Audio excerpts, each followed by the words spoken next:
Usapang branding. Ang pag-uusapan natin ngayon ay tungkol sa brand. Sa mga hindi pala nakakakilala sa akin, ako nga po pala si Francis Vallejo and doing business for almost a decade. Branding.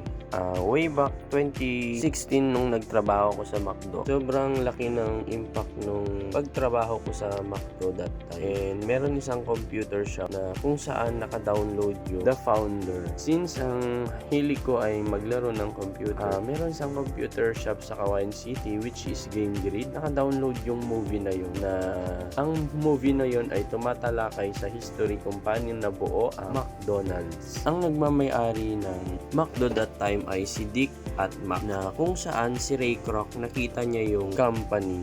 Bali si Ray Kroc ay isa matanda na nagbebenta na, as far as I remember, yung mixer ng egg. And nalupitan si Ray Kroc sa system at kung paano nag-ooperate tong burger store na ni Dick and Mac. Dahil sa ilang minuto lang kasing ng pagpila mo, meron ka ng burger and fries. And I think meron na rin silang drinks doon. Etong si Ray Kroc ay naging interesado kung paano papalakihin yung negosyo. Yung dalawang magkapatid is nag-try ng i-expand yung negosyo nila sa kalapit na bayan, ngunit hindi sila nag-succeed. Doon pumasok si Ray Kroc para makipag-partner sa dalawang magkapatid. And fast forward, naka-resolve ng pagpapa-franchise sa kumpanya na nila Dick and Mac ay si Ray Kroc. Pero ang ginamit na business model ni Ray Kroc sa kwento na yun ay ang real estate. Yun talaga yung totoong negosyo doon, na kapag may nag-franchise, yung lupang tatayuan ng McDo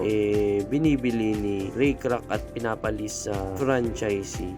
And doon ko rin nalaman yung kahalagaan ng branding, na yung logo ng McDo ay, ang tawag niya doon ay Golden Arch, na parang may kukumpara sa Simba. Pag nakita yung logo na yun, automatic sa isip ng mga tao yung McDonald's. Same dito sa business concept ng Kuya Show. May nagawang identity na kung saan ang nag-dictate ng pangalan na yan ay mga customer. Kuya Show may kasi mas mabilis ma-recall, mabilis tawagin, mabilis maalala ng mga tao, kaya inadapt ko yung name na yan. At nagpagawa ko ng logo na naka-face mask ako way back 2018 kay Kuya DJ Sotelo. And yung itsura ng food cart, same sa design na nakikita nyo sa video. At ito yung kwento ng branding ko, kaya siguro tinangkilik rin ako na kapag nakikita nila yung food cart of yours, naaalala nila yung pag-serve ko sa kanila ng maayos at syempre quality yung sauce. Maliban kasi sa produkto, madalas ang customer